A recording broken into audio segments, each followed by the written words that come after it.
Hello everyone, स्वागत है आप सभी का लर्न एंड फन पर। मैं हूं भूमिका चौहान और आज हम करेंगे हमारी पोम फोटोग्राफ जो लिखी है शर्ले टोल्सन ने।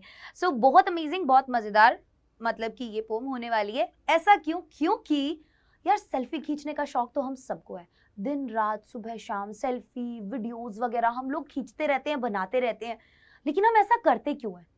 आप सभी को पता है, वो छोटे छोटे मोमेंट्स को कैप्चर करने के लिए कि कभी बुरे दिन आए या बहुत समय बीत जाए या वो इंसान हमारे साथ ना हो, तो शायद हम उन चीजों को देख के याद करके खुश हो सके, राइट? तो बेसिकली हम मोमेंट्स कैप्चर करने के लिए फोटोज खींचते हैं।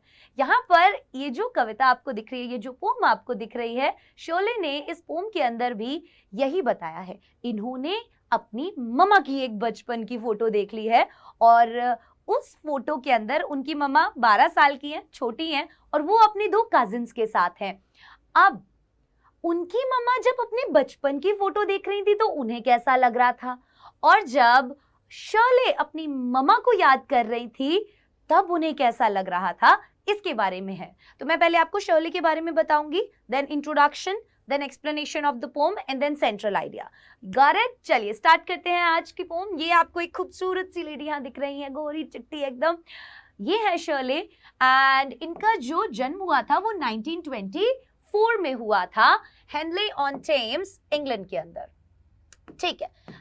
एंड इनके ना पापा राइटर थे और इनको भी मतलब एक होता है ना कि किक कहाँ से मिला, तो इनके फादर से ही मिला, तो बहुत पैशनेट थी ये। So she had a huge passion for writing. लिखने का इन्हें बहुत शौक था and was greatly influenced by her father who was a writer too. और ये अपने पापा से बहुत ज्यादा इन्फ्लुएंस थी क्योंकि वो भी एक राइटर थे, ठीक है। तो ये थी तो हमारी शर्ले के बारे में। She secured a BA in literature from Brockenhurst College in London in year 1953 में इन्होंने बीए किया लिटरेचर में। कहाँ से? ब्रोकनहर्स्ट कॉलेज से, जो कि लंदन में है। And shortly she took writing as a career, but meantime also served as editor for many magazines. So दोनों काम किए इन्होंने, राइटिंग खुद भी लिखा करती थी और बहुत सारी मैगजीन्स के लिए इन्होंने एडिटर के तौर पे भी काम किया था। ये बात हो गई शर्ले की। अब मैं आपको चैप्टर के बारे में बताऊंगी। यहाँ पे एक फोटो दिख रही है ना, क्यूट सी, तो यही एक फोटो है बचपन में, मतलब इनकी जो मम्मा थी जब छोटी थी तो गर्मियों में ये लोग बीच पे छुट्टियां मनाने गए थे, तब इनके चाचा जी ने इनकी फोटो खींची थी। तो आइए देखते हैं चाचा ने फोटो कैसी खींची, ढंग की खींची या नहीं खींची, चलिए जानते हैं। So a poem of photograph shows how time takes its toll on life. बहुत ही डीप लाइन है ये, ठीक है, डीप लाइन है बेटा, ध्यान रखना। फोटोग्राफ, ये जो हमारी पोम है, ये क्या बताती है कि जिंदगी जो है वो हमें बहुत सारी अच्छी अच्छी चीजें तो दिखाती ही है, बहुत सारे अच्छे अच्छे मोमेंट्स देती है, लेकिन ये अपनी कीमत भी वसूलती है। And we try to capture moments from life. हम कोशिश करते हैं उन मोमेंट्स को, उन छोटे छोटे मोमेंट्स को कैप्चर करने की जो हमारी जिंदगी में है। Remain as pictures in our mind, some faint some clear. जो मोमेंट्स हमारे दिमाग में जो एक पिक्चर होती है ना, कुछ क्लियर होती है, कुछ धुंधली पड़ जाती हैं, बट अगर हमारे पास वो फोटो होती है तो हम उस मोमेंट को याद कर पाते हैं, right? So what is finally left is the silence and death for the next generation to reflect upon. तो हम क्या करते हैं, छोटी सी जिंदगी है, थोड़ी बहुत अच्छी अच्छी यादें बनाते हैं, उन यादों को याद करके उन्हीं के भरोसे आगे की जिंदगी जीते हैं, राइट? तो यहाँ पर इन्होंने बोला कि कुछ यादें क्लियर होती हैं, कुछ यादें धुंधली पड़ जाती हैं, लेकिन एट द एंड हमारे पास क्या बच जाता है? सन्नाटा और डेथ, आगे वाली जनरेशन के लिए। अब आप इमेजिन करके देखो, ठीक है, हमारे मॉम डैड हैं, कल को वो जब हमारे साथ नहीं रहेंगे तो हमारे पास उनकी क्या रह जाएंगी? यादें रह जाएंगी, ठीक है, साइलेंस रह जाएगी, उनकी डेथ है और कुछ भी नहीं है हमारे पास। लेकिन हम क्या करते हैं? हम लाइफ में आगे बढ़ते रहते हैं। जिंदगी किसी के लिए भी नहीं रुकती, ऐसा बोला जाता है ना, और कोई किसी के बिना नहीं मरता, ऐसा भी बोला जाता है। ऐसा क्यों बोला जाता है? क्योंकि लाइफ यही है और हम सब उसी के अकॉर्डिंग चलते जाते हैं।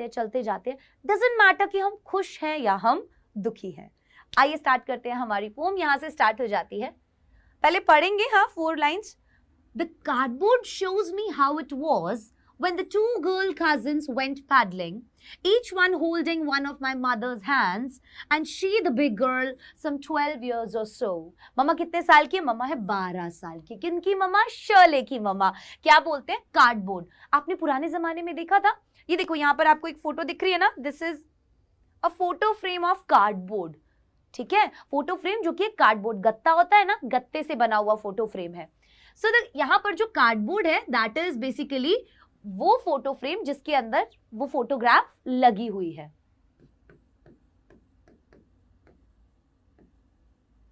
shows me how it was, वो दिखाता है हमें कि कैसा था.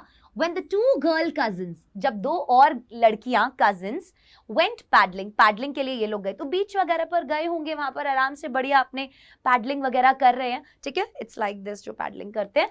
And each one holding one of my mother's hands. और पता है क्या है, जो शर्ले है उनकी मम्मा बीच में खड़ी है क्योंकि वो सबसे बड़ी है, और दो छोटे कजिन्स हैं उनकी चाचा के बच्चे जो उनका हाथ पकड़े हुए साइड में खड़ी है. एक इस साइड खड़ी है और एक इस साइड खड़ी है, और वो लोग हंस रहे हैं, बहुत ही प्यारी स्माइल कर रहे हैं. And she the big girl, she कौन है यहाँ पर? पोइट की ममा.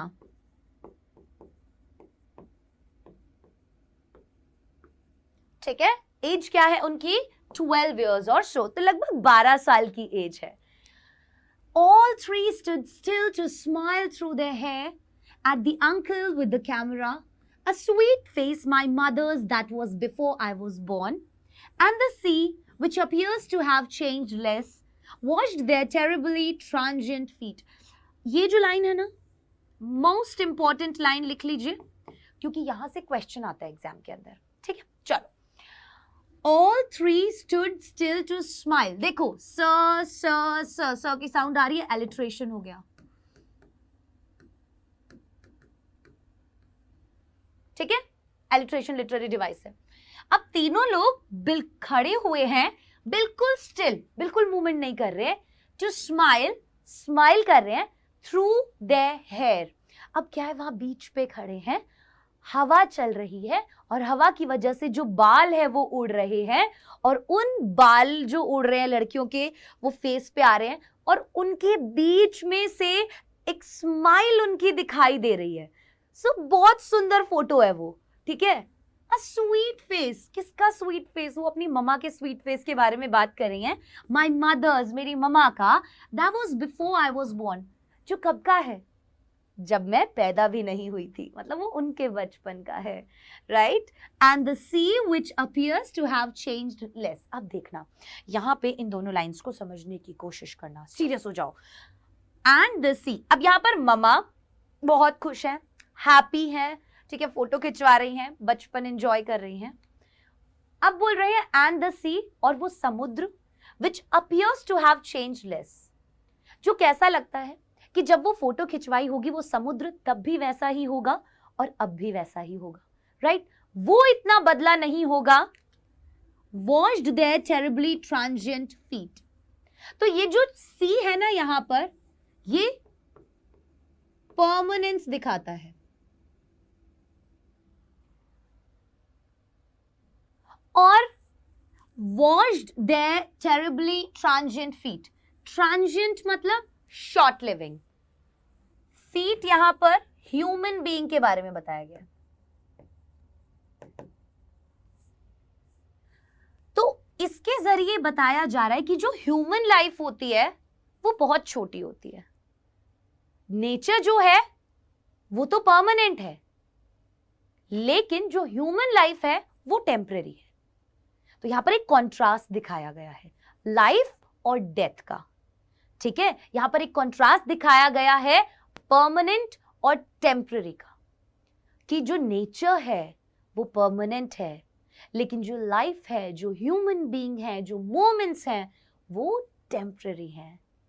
ठीक है, सो वो जो सी था जो कि परमानेंट था, बदला नहीं होगा अभी तक इतना, वो क्या कर रहा है, उनके मतलब वो खड़ी है पानी में, तो वो पानी आ रहा होगा और उनके पैरों पे से बहकर वापस जा रहा होगा, तो उनके पैर धुल रहे होंगे, है ना. तो वो किन पैरों को धो रहा है? जो शॉर्ट लिविंग है. और कौन धो रहा है? जो परमानेंट है. Okay, yes. So human life is not permanent but temporary. Terribly transient feat. यहाँ पर terribly transient again alliteration literary device. Clear? चलिए आगे बढ़ते हैं. Some 20-30 years later, she would laugh at the snapshot. अब कुछ 20-30 साल बाद कौन? शी कौन है? पोइट की ममा. वो क्या कह रही है कि यार 20-30 साल बाद जब मम्मी अपनी उस फोटो को देख रही है, अपने बचपन की फोटो को देख रही है और कह रही है, अब ये डायलॉग ममा के हैं, ठीक है? See Betty and Dolly, she would say, and look how they dressed us for the beach.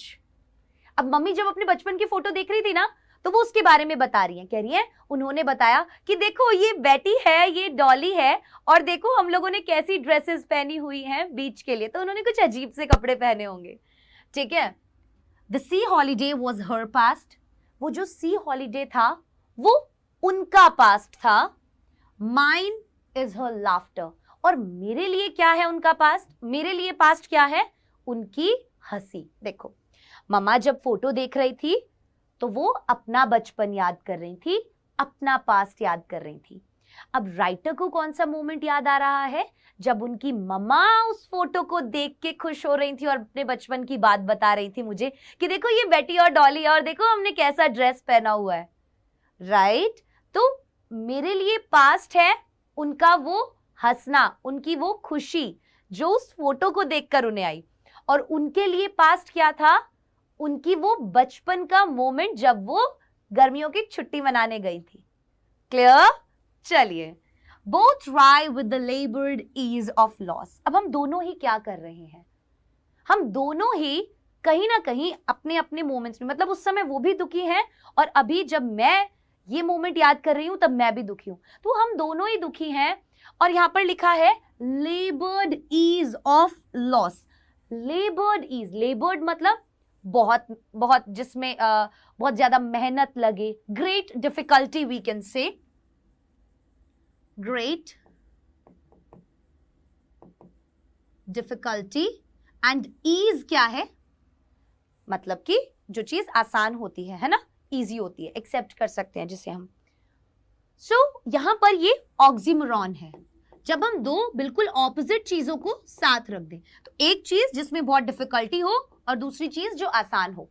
यहां पे अब इससे समझा क्या रहे हैं, मेरी बात को बहुत ध्यान से सुनना, कि हम लोग हमारी लाइफ जो जीते हैं, कुछ ना कुछ वैक्यूम जरूर होता है, कुछ ना कुछ खालीपन जरूर होता है, लेकिन हम ऐसा दिखाते हैं क्योंकि हम एक्चुअल में वो सच्चाई जो होती है उसको एक्सेप्ट कर चुके होते हैं और लाइफ में आगे चलते रहते हैं. बेशक आप दुखी हो, बेशक आपकी लाइफ में किसी की कमी हो, बेशक आप खुश ना हो, बट हमें फिर भी इस जिंदगी को जीना पड़ता है, आगे बढ़ते रहना पड़ता है. अब उनकी मम्मा जो थी जब उस फोटो को देख रही थी तो शायद वो अपने बचपन को याद कर रही थी, क्योंकि अब इस उम्र में उनके पास वो सभी मोमेंट्स, वो खुशियां, वो सब नहीं था, राइट? तो वो उस समय दुखी थी और अपनी जिंदगी जी रही थी. मैं अब, मेरी मम्मा साथ नहीं है, ठीक है, और मेरी लाइफ में वो वाली कमी है. तो हमारी लाइफ में, सबकी लाइफ में कुछ ना कुछ वैक्यूम, कुछ ना कुछ लॉस, कुछ ना कुछ कमी जरूर होती है, बट स्टिल हम ऐसा दिखाते हैं कि हम लाइफ में बहुत खुश हैं और हम इस जिंदगी को जीते हैं. सो ईज मतलब कि हम उस चीज को एक्सेप्ट कर लेते हैं और लाइफ में इजीली आगे मूव ऑन करते हैं. इजीली तो नहीं करते, बट लेबर्ड ईज लिखा है, तो वो लाइफ में आगे मूव ऑन करना जो दिखता है कि हम इजीली कर रहे हैं, उसमें डिफिकल्टी बहुत होती है, क्योंकि लाइफ में किसी की कमी होती है, and that is due to death, right? Death. अब हर एक चीज की डेथ होती है यार, हम ह्यूमन बींग्स की तो होती है, बट साथ के साथ अगर हम देखें तो बचपन, जवानी और हम कह सकते हैं बुढ़ापा, सब मर जाते हैं एट दी, मतलब एंड हो जाता है हर एक चीज का, राइट? तो डेथ भी तो एक एंड ही है. चलिए आगे बढ़ते हैं. So acceptance of loss and living with it. Laboured ease of loss मतलब उस लॉस को हम एक्सेप्ट कर लेते हैं और उसी के साथ हम आगे जीते चले जाते हैं. Clear? Now she's been dead nearly as many years as that girl lived, and of this circumstance there is nothing to say at all. It's silence silences. Again यहाँ पर एक तो alliteration literary device है बेटा, S का sound आ रहा है, consonant sound जब रिपीट हो, ठीक है, तो उधर हम alliteration literary device बताते हैं, ध्यान रखना कॉन्सोनेंट साउंड। एंड दूसरा यहाँ पर पर्सोनिफिकेशन भी है। पर्सोनिफिकेशन क्या होता है, जब हम किसी भी नॉन लिविंग थिंग या फिर एनिमल जो होते हैं उनके अंदर कोई ह्यूमन क्वालिटीज बताएं। अब जहां पे जो साइलेंस है उसको एक ह्यूमन क्वालिटी बताई गई है कि वो शांत हो जाता है, साइलेंसेस लिखा है। तो अब साइलेंस साइलेंसेस से मतलब क्या निकल कर आ, देखना। Now she's been dead nearly as many years as that girl lived. अब 12 साल पहले उनकी डेथ हो गई है, ठीक है। कैसे पता चला कि जितने साल की वो उस फोटोग्राफ में रही होंगी उतने साल उनको मरे हुए हो गए हैं।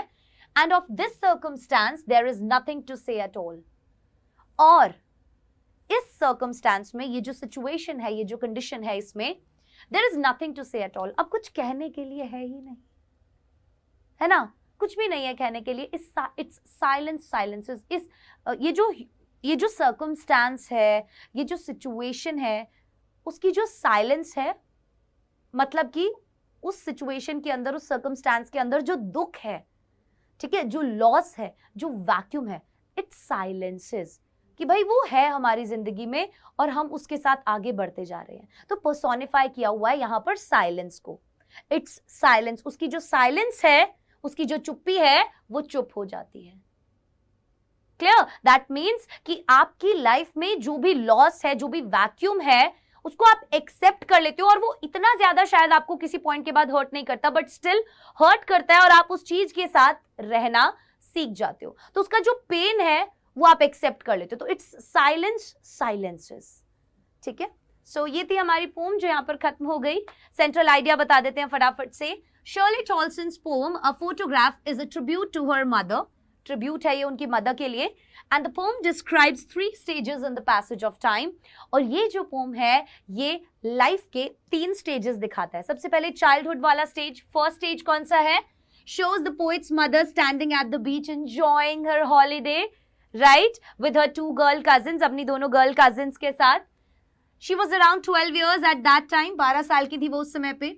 सेकेंड स्टेज कौन सा दिखाता है? 20 to 30 years के बाद, जब वो उस फोटो को देख रही हैं, right. So the mother would laugh at the way she and her cousins were dressed up for the beach. और वो उस पे हंस रही थी कि हम लोग कैसे बीच के लिए तैयार हुए थे। Look at this picture, how happy they are, right.